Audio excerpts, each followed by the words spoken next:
All right, we're following this breaking news out of the White House moments ago. A senior official responding to that statement made by Iran's foreign minister out of Qatar. NBC's Gabe Gutierrez is at the White House for us.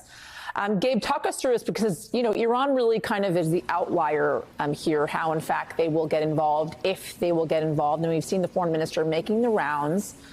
First to Lebanon, making a statement in Beirut after meeting with the leader of Hamas, of Hezbollah, there, and then meeting with the leader of Hamas in Qatar as well. So what are we learning this afternoon coming out of the White House?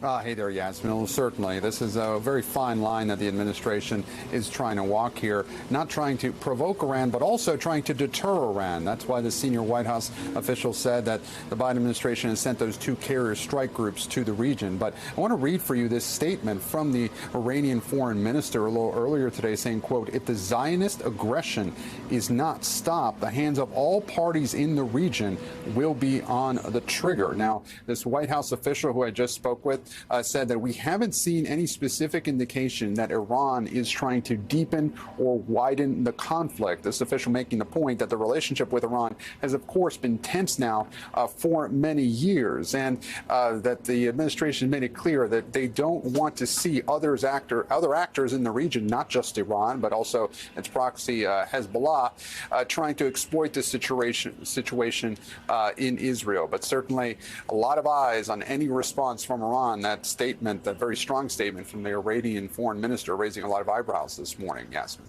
I'm just curious as to how they are so confident they don't see evidence or intelligence now suggesting that Iran is trying to widen this conflict, considering it seems somewhat of a direct threat here from the Iranian foreign minister, as they full well know this is going to get worse, as one of my guests said yesterday, before it gets worse, i.e. the ground invasion is coming. Look, and the White House has been trying now for several days since this conflict began, since this Hamas attack happened a little over a week ago.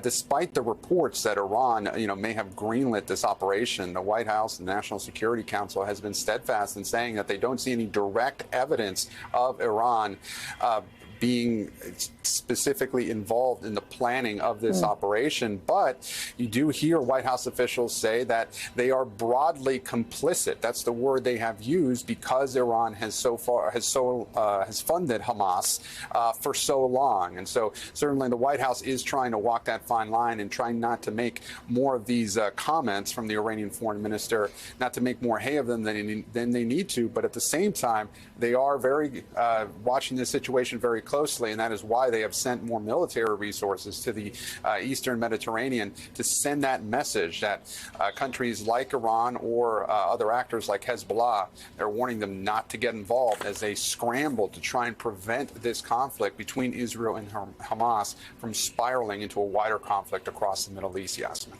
Gabe Gutierrez, my friend, thank you. Appreciate it.